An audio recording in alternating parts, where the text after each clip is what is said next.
कहे लखन मुनि सियलु तुम्हारा, कोई नहीं जान विदित संसारा।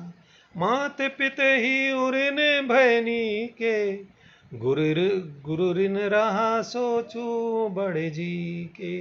सो जनु हमरे ही माथे काड़ा, दिन चली गए ब्याज बड़े बाड़ा। अब आनी बहवरी आँख बोली, तुरत देऊ मैं थैली खोली। सुनी कटु बचन कुठार सुधारा, हाय हाय सब सभा पुकारा। भृगु पर सुदिखा बहु मोही, विपर बिचारी बचो नृपद्रोही।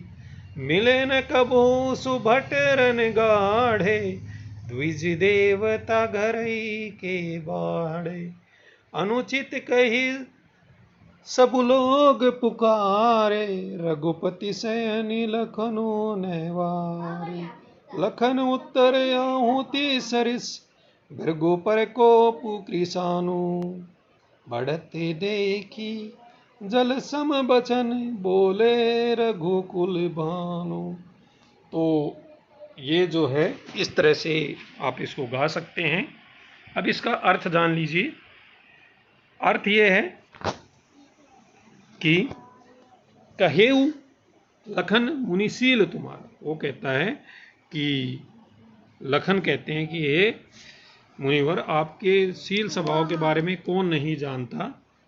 कौन नहीं जानत विदित संसार, पूरा संसार आपके इस शील स्वभाव के कारण आपको जानता है। इससे पहले वाले में आपने देखा होगा कि वो कहते हैं मैं गुरु के ऋण से मुक्त हो जाऊंगा। क्या हो जाऊंगा? गुरु के ऋण से मुक्त हो जाऊंगा। तो यहाँ क्या कहता है? माता पिता उरिन भयनी के। जो परशुराम जी थे वो माता पिता के नीके तो आप समझते होंगे कि मुक्त हो जाना, कि आप अपने माता पिता के तो जो ऋण है तुम्हारे ऊपर उससे आप मुक्त हो गए हो।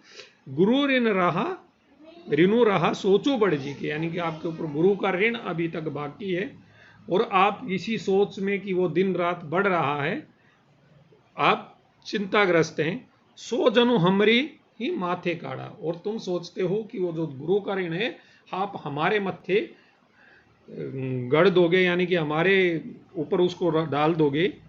तुरंत दिन चली गए ब्याज बढ़ बाढ़ा, और दिन बीत रहे हैं और इससे आपका जो गुरु का जो ऋण है वो दिन रात उसका ब्याज बढ़ रहा है। आप सभी ने उसमें देखा होगा लॉस एंड प्रॉफिट में, उसमें जो पैसे उधार देते हैं साहूकार वो ब्याज लेते हैं। तो कहता है कि गुरु के ऋण का जो आपके ऊपर ब्याज है वो बढ़ रहा है। अब आनही बेहवरिया बोली। बेहवरिया मतलब कोई जो हिसाब किताब करने वाला है, या आप ध्यान रखें बेहवरिया का मतलब होता है व्यवहार करने वाला, जो हिसाब का किताब करने वाला, उसको बुला लो। बोली मतलब बुलाओ। तुरंत देऊं मैं थैली खोली, और मैं तुरंत आपको अपनी जो थैली है उसमें से पैसे निकाल के आपको दे दूंगा। सुनी कटु वचन कुठार सुधारा, और ये कठोर वचन सुन के परशुराम जी ने अपना जो फरसा है वो सुधार लिया, मतलब एकदम से वो लड़ाई के लिए तैयार हो गए। हाय हाय सब सभा पुकारा, और ये ऐसा देखते ही पूरी सभा जो है कि माफ कर दो, हाय हाय, यानी कि छोड़ दो, कोई नहीं बालक है, इस तरह से पूरी सभा वो पुकारने लगी। भृगु पर परसु दिखाऊ बहु मोही, वो कहता है कि हे भृगु कुल के मुनि, आ रहा हूं, के मुनि आप बार बार दिखा बहु मोही, बहुत बार आप मुझे बार बार फरसा दिखा रहे हैं। विपर बात बिचारी बचो नृपद्रोही, वो कहता है कि आप तो एक बेचारे ब्राह्मण हैं और आप राजा। नृपद्रोही मतलब आप क्षत्रिय कुल के विद्रोही भी हैं, इसीलिए बचो हमसे।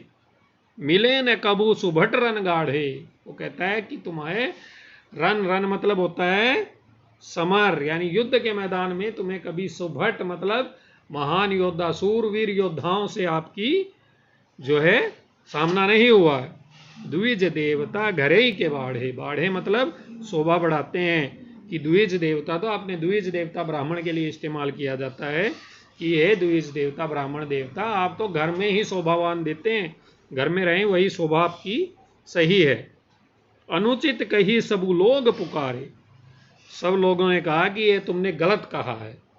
सब लोगों ने कहा अनुचित कही सबु लोग पुकारे। सब लोग कहने लगे आप अनुचित बोल रहे हैं, गलत बोल रहे हैं। रघुपति सहनी लखनऊ निवारे। और श्री राम ने अपने आंखों ही आंखों में सहन ही लखनऊ, यानी आंखों ही आंखों में जो है लक्ष्मण को चुप रहने का आदेश दिया कि अब चुप हो जाओ।